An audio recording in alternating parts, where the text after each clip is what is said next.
Hello everyone and welcome to my TCG Opus XIV Crystal Abyss booster box opening.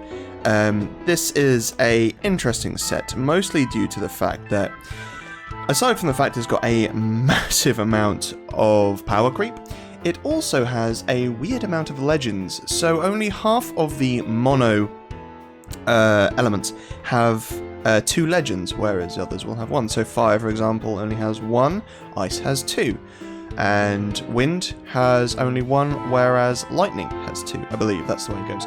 The reason for that being is because the way the multi-element cards in this set work out means that they skip 2 elements and they're paired with then the 4th. So, for example, fire and earth. And what that means is that whilst you have fire and earth would then be paired with fire, which means technically you would have double the amount of multi-element cards and double the amount of multi-element legends. So the way they've curtailed that is basically by you're only having 3 cards of a particular multi-element set, but then you're also having 2 legends of one particular mono element. Which is a weird way of going about it, but here we are. Either way, there are some fantastic cards in this set, and there are some perfect examples of power creep. Not that that's necessarily a bad thing, but yeah, it's just weird. It means that some cards will just never get used again, which is kind of sad. And well, aside from like very, very specific situations. But anyway, let's get this show on the road. So let's get my pair of scissors and open this up down here. Cards I am looking forward to getting. Watch me butcher this. Come on. Cards I'm looking forward to getting. Vaan. I would love a Vaan. Vaan, I've always been a fan of Sky Pirates. I don't actually like the character Vaan that much from Final Fantasy XII. Final Fantasy XII I think is a fantastic game, but Vaan as a protagonist is a bit... I think Squeenix made a bit of a misstep there, but that's not to say that 12 is a bad game because of that. But yeah, Vaan, as a general rule, I really like his cards in this game, and I think he's got some great abilities. Right, so we've got, I think it's Xenos on the front here, an antagonist from Final Fantasy XIV, I think. I haven't played much 14, I think that's before Realm Reborn, so before the Fall, I think it's called. And then you can see here we've got the box topper, Barret. It is a beautiful card, really, really, really good card in general, but just the imagery on it is fantastic. It's a okay foil. Foiling's pretty standard, to be fair, nothing too exuberant, but nice nonetheless. And then, packs. Let's get all these bad boys out and leave the box to a side.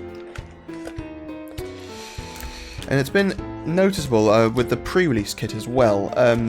Within the pre-release kit you get a box topper, 9 packs, and some card sleeves as well. And the card sleeves have a noticeably better quality to them this time around. I mean, they've been improving for a while now.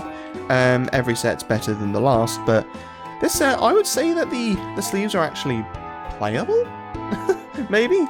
Don't even know I'm putting this, sorry. Put you to one side. Cool. Right, let's go. So yeah, I'm looking forward to getting Vaan. Legends-wise, there aren't a huge amount I really want, if I'm being perfectly honest. So Samurai, this is a good example of kind of doubling down on a very meta format. Samurais are already very powerful, and this card just seeks to increase it. It is so, so strong.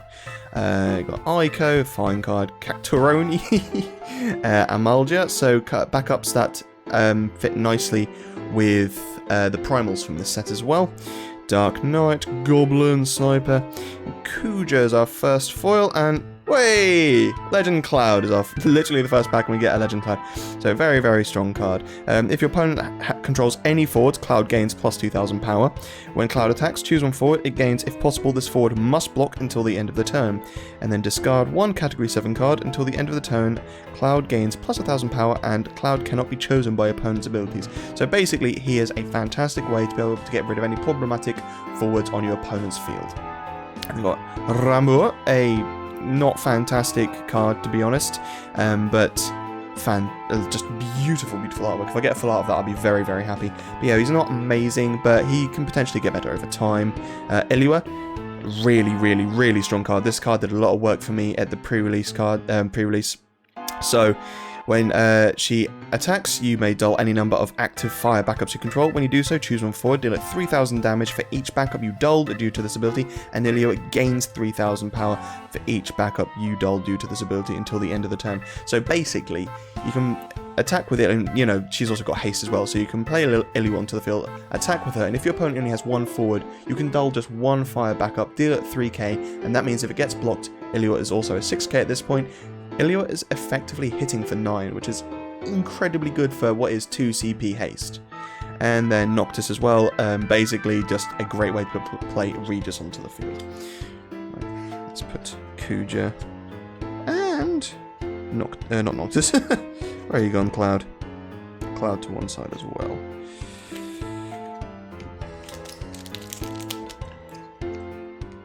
I won't go over every single card because there's a lot of very standard cards in this set. There are also a lot of really cool cards. Also Bard, Dragoon, another good Dragoon card. Tomberry, Kuja again. Fashan, Kraken, so a lot of the Final Fantasy 9 Chaos cards. Kobold Droidian, Veil, Fordor, and Sin, really good card, Sin. So during your opponent's turn, the forwards your opponent controls cannot use action abilities, so like a mini Opus 2 Emperor, but also pay 2 wind and 2 colors, choose one auto ability, cancel its effect. I mean, wow. Proto-Falsi Adam, a great ice version of Ellua, basically. Jogomog, and a Gubranth. Okay, so let's put Valfoda over here.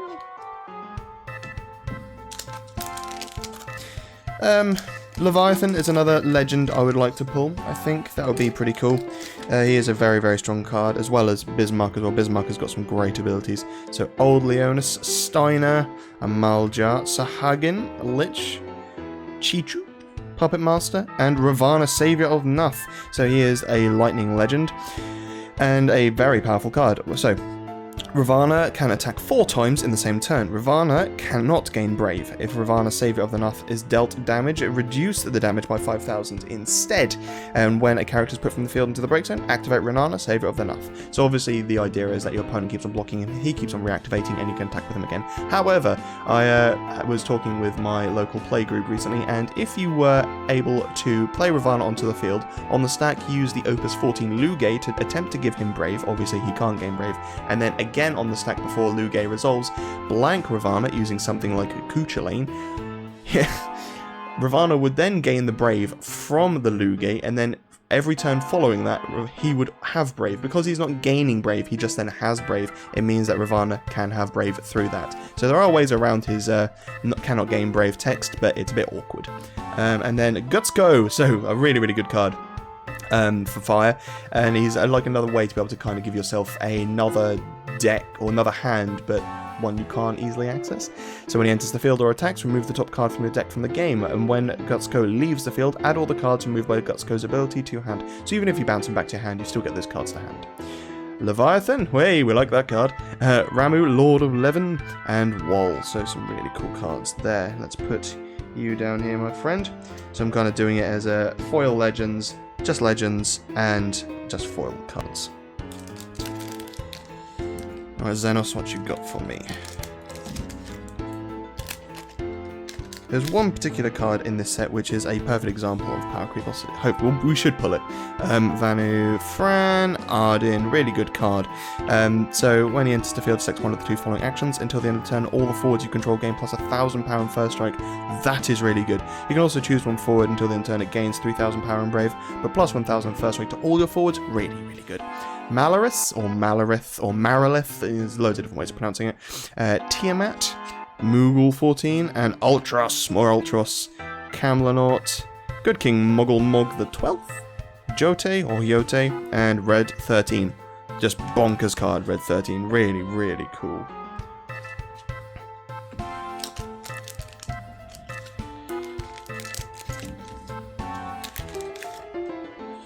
Monk, Aerith, again, fantastic card. Bard, Ewan, Ixali, can't talk. Nedging, Kraken, Foil Chocomog, and Montleonis. So we have our first 11 CP forward here. But it's worth it, to be honest. The cost required to cast Mont Leonis is reduced by 1 for each Earth character you control, so in Mono Earth, fantastic. But also, when Mont Leonis enters the field, choose 1 Earth forward of cost 6 or less in your break zone, play it onto the field, and when Mont Leonis is put from the field into the break zone, during this turn, the next damage dealt to you becomes 0 instead. So, some very, very strong abilities. And we've got the Emperor. Luzaf, again, fantastic card, so another back attack card. But when Luzaf enters the field, choose 1 forward you control, return it to its owner's hand. When you do so, your opponent selects 1 forward they control, put it into the break zone. So like a better fan for it, a little bit more, but also a backup, so again, still probably worth it. And then another Ellua. Let's put Shogun over here, and put you there.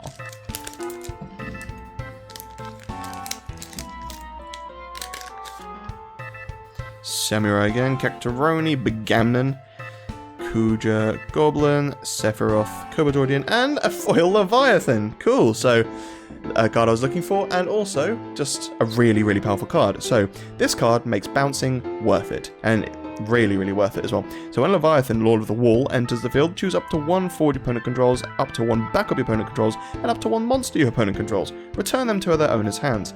When a character is returned from the field to its owner's hand, choose 1 forward your opponent controls, it loses 9,000 power until the end of the turn.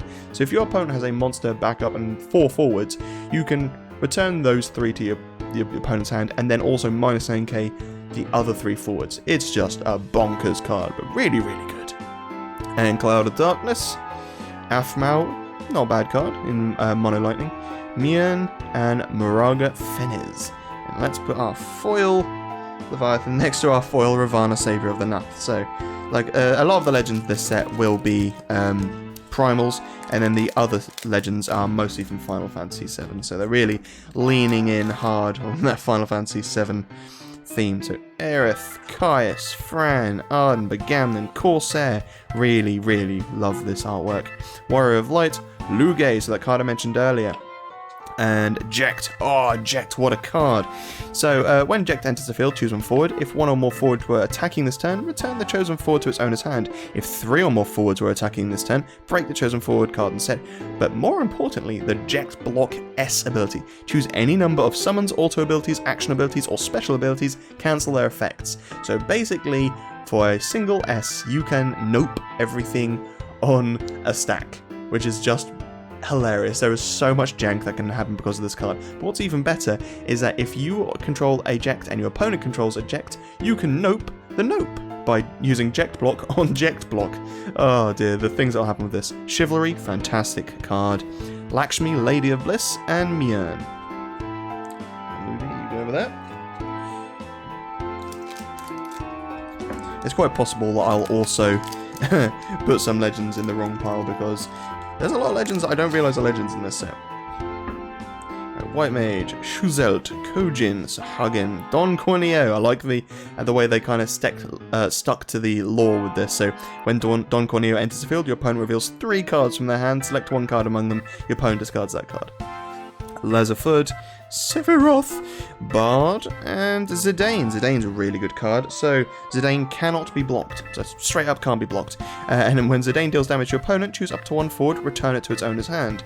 And then also the Steal ability, this is great. So in Essen Wind, your opponent reveals their hand, select 1 card in their hand, your opponent removes it from the game. You can cast it as though you owned it this turn. You can only use this ability during your turn. So similar to Lani as well, but you know, you can use Zidane's Steal ability multiple times if you've got multiple Zidane cards in hand. And then Aphmau, Ifrita, and Carbuncle. Yeah, Zidane's only a hero. I had to think there. Because there's some cards where they've got such beautiful artwork, and you look at them and you're like, ooh, this is a nice legend, and then you realise it's not a legend. The way it seems to have been for the past 3 or 4 sets now is that the heroes get the really powerful cards, and the legends tend to be a bit more niche, or a bit more tribal, but that's not necessarily a bad thing. Anyway, Sarah, Dark Elf, fantastic card, I love this card. Gonna play with that a lot. Ewan, also really, really good. Time Mage. This is interesting because there's been a few cards like this. So when active Time Mage becomes dull, choose 1 forward, dull it. So first and foremost, it is referring to itself. So when it says when active Time Mage, it's not referring to all Time Mages, it means itself. So really it should say when this active Time Mage becomes dull. What's also good is that if this gets dulled out through your opponent's abilities, you also get to dull something through that, or just when you attack with him, you get to dull something out.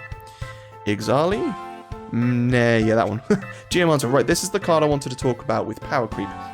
So, it's a 2 CP fire backup, with the abilities of Fire and Dull. Choose one forward, it gains this forward cannot block until the end of the turn.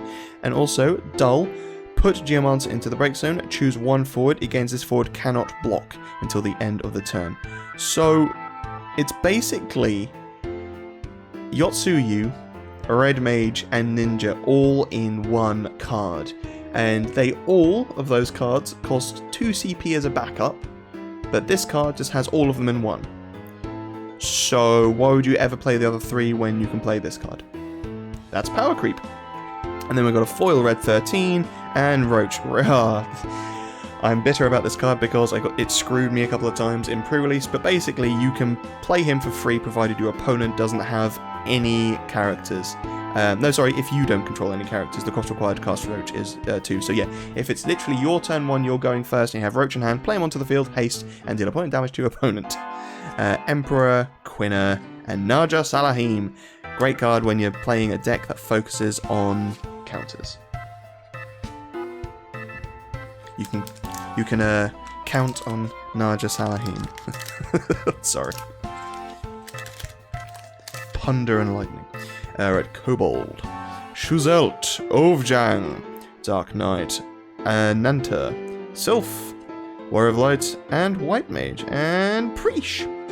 Ultros, Ravus, and Ketone. I wondered when this was going to happen, but basically a card focusing on captains. So when Ravus enters the field, or is put from the field into the break zone, choose one forward, loses 5,000 power until the end of the turn, and for some reason I read the bomb text first, sorry.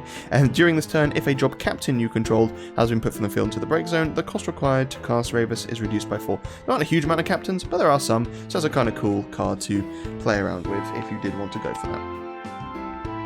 It's a sort of card where you could use that to your advantage and your opponent isn't really aware of what's happening. Aiko, White Mage, Sarah, Kuba, Blue Mage, Lezerford, Corsair, Foil the Gamnon, and Bismarck. So we've got another legend, and a really, really good one again. When a character is returned from the field to its owner's hand, draw one card. This effect will trigger only once per turn. At the end of each of your turns, choose up to one wind character you control. Return it to its owner's hand. Dull one active wind forward, choose one forward, deal it 2,000 damage. So yeah, being able to return stuff to your opponent's hand, or just when a character is returned from the field to its owner's hand. So if you bounce your own stuff as well, which obviously it can do as well, you get to draw a card to hand. So this sort of thing with Mion, wow, really, really good. And we've got Kefka, Adele, and Ifrit, Lord of the Inferno. So you can see that you've got some primals which are just rares, or heroes. I don't think there's actually any heroes, but yeah, you've got some primals which are rares, and then you've got some primals which are legends, which is a little unfair, but it makes sense from a kind of lore perspective, because obviously you fight some primals first, and they aren't particularly hard. Alright, we are a third of the way through. So I'll start speeding up a bit now, seeing a lot of the cards. Caius, Dragoon, Time Mage, Kojin, Paladin, Don Corneo, Sniper, Foil Aerith, and Rosa. Interesting card. Ultimecia, X-Death, I love X-Death, and Hojo. Again, these 3 cards actually are just fantastic cards. I mean, there's just so many cards in this set which allow you to do something to a forward you control, like generally bounce it back to your hand or break it or something, but then you get to do so much stuff to your opponent's field as well. Just so many cool cards like that. Cactaroni, Dark Elf, Nath, Begamnon, Kuja, Goblin, Sephiroth, Izael, and Octomammoth, Luzaf, Maraga Fenez, and Garuda, Lady of the Vortex. Garuda, another card that I struggled to deal with in the previous. Actually, just before we go, this beautiful foiling on this card. Just a really, really good artwork anyway, but the foiling's quite nice as well. You go there, and you go there. Right. I'm also making sure to keep not 9 packs to the side, but 9 packs worth of cards separate from the rest, because I will be doing a mini pre-release with my friends. So yeah, Dark Elf, Nath, Tonberry, Fashan, Tiamat, Ananta, Chuchu, Kalbrainer. Wow, if there's ever been some art that really makes you gasp, That is just horrific. Maybe that's what we're going for, but, you know, either way, just bleh. And then Mom Bomb, Zale, Lakshmi, and Ifrita. Right, Calibrain, you go over there. Ugh. Horrible staring. It stares into your soul.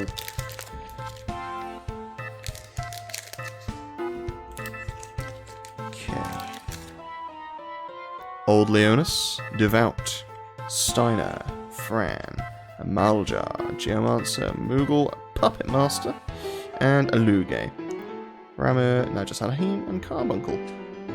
Again, a card that just kind of stares into your soul. It's a human eyes. Stop giving animals human eyes. It's really creepy. Did you not learn from the original edit of Sonic the Hedgehog, the movie? It's just, ugh. Don't give animals human teeth and human eyes. It doesn't work. Katroni, Dark Elf, Samurai, Kojin, Gremlin, Ananta, Sephiroth, Zeromus, beautiful card, and Stern Leonis. Now that's a good card. Field as well, but Stern Leonis. So the cost required to cast your forwards is reduced by 1. It can become 0. Remove 4 forwards from your break zone from the game. Select one of the 3 following actions. Choose one forward, deal it 7,000 damage. Choose one monster, break it. Until the end of the turn, all forwards you control gain plus 4,000 power and brave. For just removing 4 things from your break zone, that's just really good. Alright. I'll start skipping over the commons and now, so we can get to the good stuff. Right, we've got Foil Caius and Susano, Lord of the Revel, another fantastic card for Fire. Fire gets so many strong cards this set, and it's just, it's scary, man. Like, they're really, again, like with Final Fantasy VII, they're leaning in hard into how strong Fire can be, and it makes me a bit worried. I used to love playing Fire, but now it's just too easy to win. So we've got Foil Adele and Octomammoth again. Goody goody gumdrops. Get over there. No full arts yet. You never know, I might get a legacy full art. Pull myself a legacy. I think it's Emperor, Wall, and I can't remember what the other one is. So Devout and Shinryu. So Shinryu is the Legend Light card. I actually have a foil one of these for my pre-release. So when he enters the field, deal 10,000 damage to all the forwards of cost 3, 6, and 9 your opponent controls. At the beginning of your main phase 1, during each of your turns, reveal the top card from your opponent's deck. If it is a forward, all the forwards opponent controls lose 7,000 power until the end of the turn. If it is not a forward, draw 2 cards. So really, really strong. Problem is, it won't stick around. Your opponent will see that and be like, nope, that is going away pronto.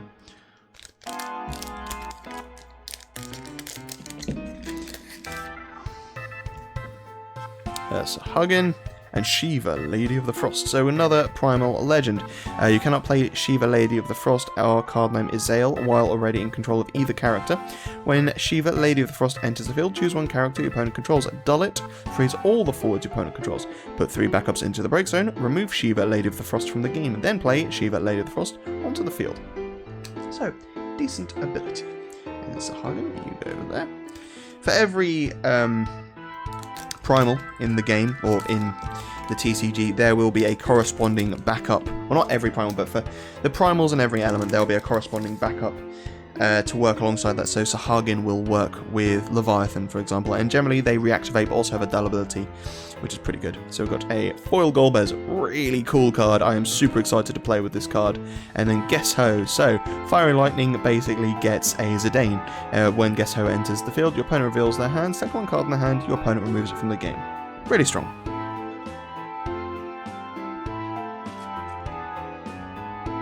There's one little pile over here. Don't know why I've done that for.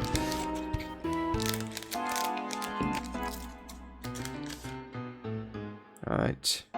Foil Ellua and Golbez. I'll work out what I'm doing.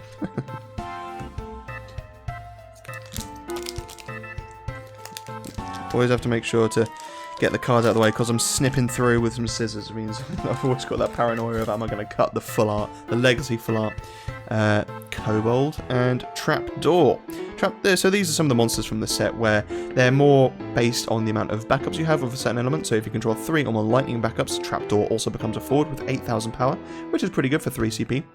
But also, when Trapdoor is put from the field into the break zone, choose one forward opponent controls, break it. And what's good about that is that it isn't also based on whether or not Trapdoor is a forward. It can just simply be that it's a... yeah, just the monster gets broken, so you can break it yourself if you really want to, and then break another forward with it. Oh, so there's our full art Puppet Master.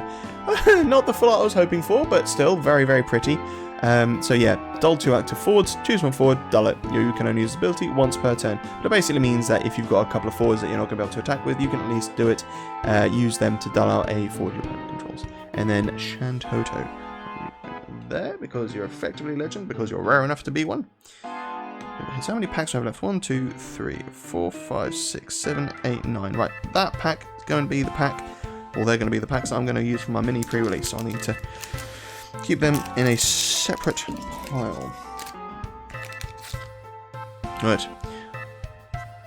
Foil Shuzel, I couldn't actually tell, and another Barrett. So obviously we get the full art, but that's still fine. So if Barrett is dealt... Yeah, so I'll just go over stack. So if Barrett is dealt damage less than his power, the damage becomes 0 instead, which is just bonkers. They drop Avalanche operative forwards other than Barrett you control, gain haste. Discard 1 card, choose 1 drop Avalanche operative other than card named Barrett in your break zone, add it to your hand. You can only use this ability once per turn. So some fantastic recursion abilities, some incredible aggressive abilities, and not to mention the fact that he's also just got a Minwu effect on him as well. So yeah, really good.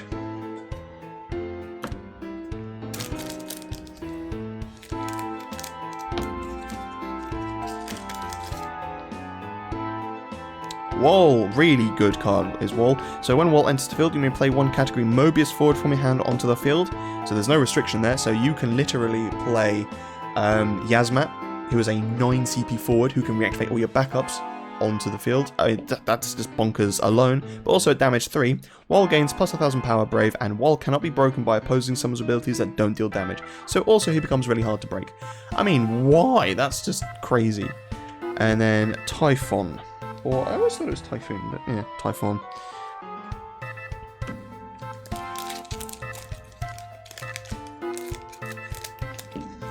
No.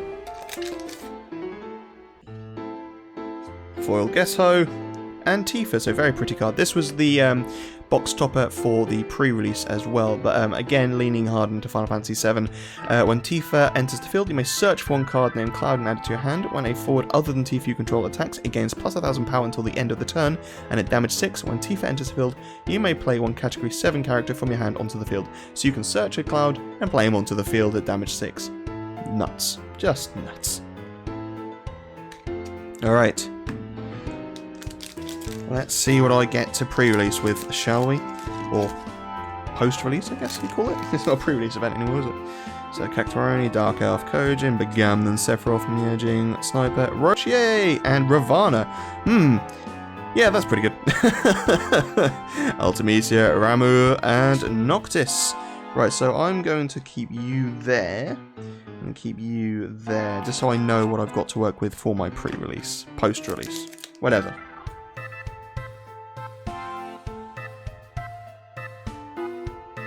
Hey guys, so I've only just realised that for some reason my camera / phone decided to stop recording. So once I got to like my pre-release style cards, that's basically when it decided to stop recording. So what I pulled from my pre-release, post-release, we're going to call it. Foils I got Mombom, Lich, Monk, Aphmau, Fran, and Roach. But I also got a foil Shiva. So very, very nice. And a Ravanna, Saviour of the Nuff. So it's actually probable that I'll be going into Ice Lightning, and this card is very, very good for post or pre-release. Also, the pack I just opened, and this is where I realised that it stopped recording, Garland. So this is probably, in my opinion, one of the most broken cards from the set. If Garland is dealt damage by a summoner ability, the damage becomes 0 instead, so he's got a Minwu effect. When a backup is put from the field into the break zone, draw 1 card. And that right there, when a backup is put from the field into the break zone, draw a card. Regardless of who controls the backup, regardless of why the backup's been put into the break zone, you get to draw a card. Your opponent uses an action ability where their backup gets put into the break zone, you get to draw a card. You use an action ability where you put your backup into the break zone, you get to draw a card. There's just so many applications for this. I mean, it's just really, really, really good. What immediately came to mind was the Vermilion Birdlessy Kaituna S ability, Verboten Eidolon, where you have to put 5 backups into the break zone to break all the forwards your opponent controls. But with this card, you'd also draw 5 cards, so that's kind of hilarious. And he's also got the Flare ability, which is S and Dull. Choose one forward, break it. Then your opponent selects 1 backup they control, put it into the break zone. So it's just an S and a Dull to break a forward and remove a backup, and you get to draw a card off of it from his standard ability. So yeah, this card is just bonkers. Don't get me wrong, I'm glad to see Garland have a really good card, but wow. Anyway, let's put him down here with the other legends and put them on there. So this is my post-release pile, I'm calling it. Only got a couple more packs to go through now. Apologies for the video cutting out. I don't know why I did that. Really, really frustrating. But here we are. Can't change it. Don't have a time machine, so let's just power on. Old Leonis, foil Jyote, and Marshari. So the cost required to cast your summon is reduced by 1, it cannot become 0. Remove 3 summons from the break zone from the game. Select one of the 3 following actions. Draw a card, choose one forward, return to its owner's hand, or during this turn, the cost required to cast your next summon is reduced by 3, it cannot become 0. So a really good card. And also, as far as I'm aware, that means I now have one of each of... Oh no, I don't have Omega Weapon yet. If I pull Omega Weapon in this, that means I've got one of each of the Light and Dark cards. Which would be nice. Right, the last pack. What you got for me, Xenos? Come on, give me something good. Not that I haven't got decent cards, to be honest. But yeah, still. A Fuller Ifrita, and that's a pretty card. And then I got a Valforder, so I've got all my complement of legends, but I got another full art, which I'm happy about, and that is a very, very pretty full art as well. Really cool. Well, there we go, there we have it. So, chances are I won't be going into fire, so I don't have to use the Ifrita in my post-pre-release thing. And got some decent cards to play with as well. Excuse me. Put you there, but yes, so I've got Shiva, Lady of the Frost, Ravanna, Save Enough, and Garland. I mean, Garland alone makes it worth going into fire because he's got the Minwu effect. But we're going to have to sort through these cards and see what there is. But yeah, in Final Fantasy Opus 14, sorry, there are just some really, really, really strong cards. A lot of ones that I am really excited to play with as well. And, you know, I've got a pretty good spread of legends as well, so I don't think I got any duplicates whatsoever. So let's see here, I got Shiva, Ravanna, Garland, or if I do, so non-foils over here, try and make it so that you guys can see a bit better, and then my foils over here. So, I got Ifrita and Puppet Master full arts, Ravanna, Leviathan and Shiva as the foils, and then I got Cloud, Bismarck, Shinryu, Ravanna, Garland, again Shiva, so I did get a duplicate, but it's a foil, so that's fine, and Barrett. So some really, really cool cards. And, you know, I mean, that's Cloud and Barrett, those two work well together. I got a few Aeriths, I also got a few Tifas, so that's pretty good. But for the post-previous... Oh, I got 2 Ravannas as well, I just realised that. But again, that's fine. It's not a duplicate non-foil, so I can at least add that to my foil collection, which is nice. But still, for the pre-release, I've got some really, really good cards, so these ones, which I'm looking forward to playing. And honestly, this set has got a lot of exciting cards to play with as well. I'm glad to see that the Primals have finally been released, and they're about as powerful as I think we would expect them to be. I think there's a couple which are a bit of a letdown, a bit harder to get off, so something like Ravanna or I think Gilgamesh isn't a Primal, but again, another legend who is in Ice. Not as powerful as he could be, but still really powerful if you can get his ability off. But anyway, there we go, folks. That is my box opening video. Thank you ever so much for watching. Make sure to like and subscribe. Once we get to 250 subscribers, I'll be giving away 3 packs. So these are some of the wonderful cards that you could perhaps be getting. Maybe you'll get yourself a full art Ifrita. Maybe you'll get yourself a full art Wall from Opus 5. Who knows? But there we have it, folks. Be safe. Be lucky. See you in the next one.